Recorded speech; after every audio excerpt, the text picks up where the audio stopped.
Oke, kita akan bahas soal pertama. Ini adalah gambar di soal pertama, kemudian ada narasi dua balok yang masanya masing-masing adalah M dan 4M, ditarik dengan gaya yang sama dari posisi A hingga ke posisi B seperti pada gambar ini. Nah, di soal itu dibilang kalau seluruh gesekan yang ada bisa diabaikan selama pergerakan benda tersebut. Nah, jika kedua balok itu mula-mula dalam keadaan diam, maka yang A, balok mana yang lebih dulu sampai ke titik B, kemudian berapa kecepatan masing-masing balok ketika sampai di titik B, lalu bagaimana perbandingan energi kinetik dari kedua balok ketika sampai di titik B. Nah, di soal ini diminta kita untuk mengerjakan dengan dua cara, yaitu menggunakan hukum Newton dan menggunakan teorema usaha energi kinetik. Oke, yang pertama kita akan menentukan benda yang mencapai titik B terlebih dahulu dengan menggunakan hukum Newton dulu. Karena kita tahu bahwa hukum Newton itu menyatakan bahwa sigma F sama dengan M kali A, hukum Newton ya. Jadi kita tuliskan persamaan ini karena kita mau berangkat dari hukum Newton, dan kita ketahui dari persamaan GLBB, kan kita tahu di persamaan perpindahan itu sama dengan kecepatan awal dikali waktu ditambah dengan setengah kali percepatan kali waktu kuadrat. Nah, di soal tadi itu kan diketahui bahwa kecepatan awalnya adalah 0. Berarti kalau kita gantikan di sini V0-nya 0, maka kita peroleh bahwa delta S-nya tinggal sebesar setengah AT kuadrat. Nah, ini kalau misalnya kita sederhanakan, duanya kita pindah ruas ke sini, kemudian T kuadratnya kita pindah jadi bagi, maka kita peroleh percepatan sama dengan 2 dikali perpindahan per T kuadrat, sehingga dari sini kita peroleh bahwa F-nya sama dengan M dikali A. A ini kita gantikan ke sini dapat M dikali 2 kali delta S per T kuadrat. Nah, di soal tadi kan diketahui bahwa gaya yang bekerja itu sama, ya ini sama-sama F. Maka sigma F-nya ini bisa kita ganti dengan F, sedangkan perpindahannya itu kan sama, yaitu dari A ke B. Jadi kita misalkan saja perpindahannya adalah S. Sehingga kita peroleh dari persamaan ini sigma F-nya kita ganti dengan F, kemudian delta S-nya kita ganti dengan S, maka F sama dengan M dikali 2S per T kuadrat. Atau kita peroleh T kuadrat adalah 2 dikali MS per F. Ini tinggal pindah ruas saja, harusnya kalian sudah bisa. Kemudian dari sini kita peroleh bahwa T-nya adalah akar dari 2MS per F. Oke, kita perhatikan di sini. Di soal itu diketahui bahwa S-nya untuk kedua balok adalah sama, maka S tidak berpengaruh terhadap T. Gaya tarik di kedua benda juga sama, maka F-nya kan juga tidak berpengaruh terhadap T. Terus 2 ini juga suatu angka yang pastinya juga tidak berpengaruh. Nah, karena di sini yang beda adalah faktor massa, maka kita tahu bahwa T hanya dipengaruhi oleh massa. Dan karena di sini ada akar, maka kita simpulkan bahwa besarnya T itu sebanding dengan akar M, dikarenakan F dan S sama untuk kedua benda. Sehingga untuk benda yang bermassa M itu akan dulu mencapai titik B dibandingkan dengan benda yang bermassa 4M. Kenapa? Karena T sebanding dengan akar M. Artinya makin gede M maka T-nya makin gede atau makin lama. Semakin kecil M maka T-nya akan semakin kecil atau semakin singkat. Jadi benda M akan mencapai titik B lebih dulu karena masanya lebih kecil. Oke, saya rasa sudah terjawab. Kemudian berapa besar kecepatan kedua benda ketika di titik B? Kita berangkat dari persamaan GLBB. Kecepatan di detik tertentu kuadrat ditambah kecepatan awal kuadrat ditambah sama dengan, kecepatan di T tertentu kuadrat sama dengan kecepatan awal kuadrat ditambah dengan 2 kali A kali S. Nah, di sini kita meninjau bahwa kecepatan awal pengamatan itu ketika di A, maka V0-nya bisa kita ganti dengan VA, sedangkan kecepatan akhir pengamatan itu adalah di titik B, maka VT-nya bisa kita ganti dengan VB, begitu ya. Dan kita tahu bahwa ketika di A mula-mula diam, sehingga VA-nya bisa kita ganti dengan 0, sehingga kita peroleh bahwa VB kuadrat adalah 2AS. Nah, kita tahu di hukum 2 Newton itu A adalah F per M atau sigma F per M. Cuman di kasus ini kan sigma F-nya adalah F, maka langsung saya ganti ini, sehingga dari sini kita peroleh bahwa VB kuadrat sama dengan 2 kali A-nya kita ganti dengan F per M dikali dengan S. Gitu ya. Dari sini kita dapat bahwa VB adalah akar 2 Fs per M. Nah, dari sini berarti kalau bendanya bermassa M, maka M-nya ini tinggal kita gantikan, tetap M ya berarti, karena masanya kan juga M. Nah, untuk benda B, karena masanya adalah 4M, maka M-nya ini kita ganti dengan 4M, sehingga 2 dengan 4 kita coret, sisa 2, sehingga VB untuk benda 4M adalah Fs per 2M. Begitu. Jadi ini adalah kecepatan masing-masing objek ketika sampai di titik B. Oke, kita lanjut. Bagaimana dengan perbandingan energi kinetik ketika kedua benda tadi sampai di titik B? Kita ingat bahwa persamaan energi kinetik adalah setengah mv kuadrat. Berarti kalau kita membandingkan energi kinetik benda bermassa M dengan energi kinetik benda bermassa 4M adalah setengah massa benda M dikali kecepatan di titik B untuk benda M dikuadratkan. Nah, untuk yang 4M berarti setengah kali massa benda yang 4M tadi dikali dengan kecepatan ketika di titik B untuk benda yang bermassa 4M dikuadratkan. Kan gitu ya.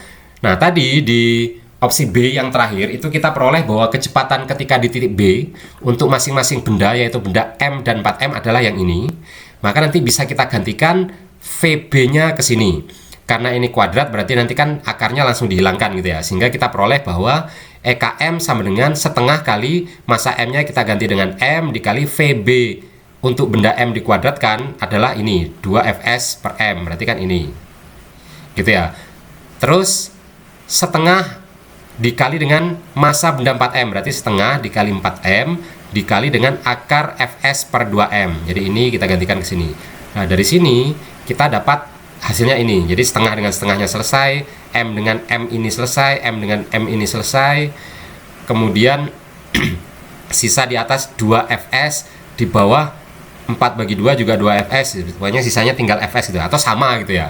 Jadi dari sini kita peroleh bahwa EKM per EK 4M atau perbandingan energi kinetik benda bermassa M dengan energi kinetik benda bermassa 4M ya 1:1. Atau bisa kita katakan bahwa energi kinetik benda M ini ketika sampai di titik B sama dengan energi kinetik benda M ini ketika sampai di titik B. Gitu ya. Jadi energi kinetiknya sama. Mohon maaf ya, ini harusnya 4-nya bukan di sini. Wah, ini baru ngeliat. Berarti ini harusnya EKM sama dengan EK 4M. Jadi 4M-nya di sini. Tadi perasaan saya tulis di sini tapi kok tiba-tiba pindah ke sini gitu ya. Nggak tahu saya. Oke, lanjut. Kita sekarang menentukan benda yang sampai di B terlebih dahulu tapi menggunakan teorema usaha energi. Jadi kita tidak menggunakan sigma F sama dengan M kali A. Oke, kita tahu bahwa di usaha energi, kita tahu rumus usaha adalah F dot S. Karena di sini gaya yang bekerja atau gaya yang narik adalah ke arah sini, perbinaan juga ke arah sini, berarti dia sudah sejajar, maka tinggal dikalikan F kali S. Mungkin kalian mikir, loh Pak, ini kan F-nya ke arah bawah gitu. Oke, F ini ke arah bawah, tapi gaya tarik di sini juga nanti bekerja di tali ini. Nah, yang narik benda M ini adalah tali ini, sehingga gaya yang bekerja di setiap benda ini ya yang arahnya sejajar dengan bidang, gitu ya. Jadi bukan yang ini. Oke, berarti W-nya adalah Fs. Kemudian kita tahu bahwa hubungan usaha dan energi kinetik adalah usaha merupakan perubahan energi kinetik atau energi kinetik ketika di titik B dikurang dengan energi kinetik awal atau energi kinetik ketika di titik A. Lah, karena di titik A bendanya itu mula-mula diam, maka kita dapat kalau EKA-nya adalah 0, kan gitu ya. Sehingga dari sini kita peroleh bahwa W-nya adalah EKB dikurang 0 atau EKB. Berarti W-nya adalah EKB. Nah, ini ada W, ada W. Dari kedua persamaan kalau kita substitusikan W ini yang nilainya Fs kita gantikan ke sini, berarti kita dapat Fs sama dengan EKB. Dari sini kita peroleh Fs sama dengan setengah mvb kuadrat, karena energi kinetik di titik B ya berarti setengah kali massa benda dikali kecepatan B kuadrat. Atau kecepatan B kuadrat sama dengan 2Fs per M gitu ya. Ini tinggal pindah-pindah ruas saja gitu kalau di SMP dulu. Harusnya kalian sudah bisa ke sini, kemudian ini kuadratnya biar hilang, kedua ruas kita akarkan, dapat VB sama dengan akar 2Fs per M. Nah, kita cek ke sini. Berarti dari sini VB itu dipengaruhi oleh 2Fs per M. 2 itu suatu konstanta pasti tidak berpengaruh. F di kasus ini besarnya sama, berarti kan nggak ngaruh. S juga besarnya sama, karena perpindahannya kan juga sama. Maka satu-satunya yang berpengaruh terhadap kecepatan benda ketika di titik B adalah massa benda. Dan di sini kita lihat bahwa kecepatan benda sebanding dengan 1/akar M. Atau bisa kita katakan bahwa kecepatan benda adalah berbanding terbalik dengan akar massa benda. Berarti dari sini kan bisa kita katakan bahwa kecepatan benda M itu lebih gede dibanding kecepatan benda 4M. Kenapa? Karena kecepatan berbanding terbalik dengan massa. Berarti kalau massanya kecil, kecepatannya besar, massanya besar, kecepatannya kecil, gitu ya. Berarti kita tahu bahwa benda M lebih cepat timbang benda 4M. Yaudah, karena kita tahu bahwa kecepatan rata-rata didefinisikan sebagai perpindahan dibagi selang waktu, dan untuk kasus ini perpindahannya sama, maka karena perpindahannya sama, kecepatan itu berbanding terbalik dengan waktu, gitu ya. Dari persamaan ini, karena ininya nggak ngaruh terhadap kecepatan, berarti ini hanya dipengaruhi oleh delta T. Nah, karena ini V rata-rata itu berbanding terbalik dengan waktu, berarti kita peroleh kecepatan benda B lebih gede dari kecepatan benda M lebih gede daripada kecepatan benda 4M.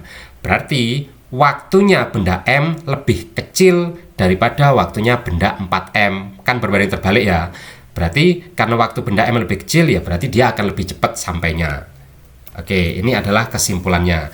Jadi selang waktu yang dibutuhkan untuk mencapai B untuk benda M itu lebih kecil atau lebih singkat dibandingkan untuk benda yang 4M. Sehingga benda M mencapai B terlebih dahulu. Jadi bisa kalian bandingkan sendiri nanti kira-kira kesimpulannya bagaimana dengan yang hukum Newton tadi. Oke, kita lanjut. Kecepatan benda ketika sampai di titik B bagaimana? Tadi sudah kita peroleh dari poin A bahwa VB adalah akar 2Fs per M. Ini yang tetap teorema usaha energi ya. Poin A untuk teorema usaha energi dapat VB adalah akar 2Fs per M.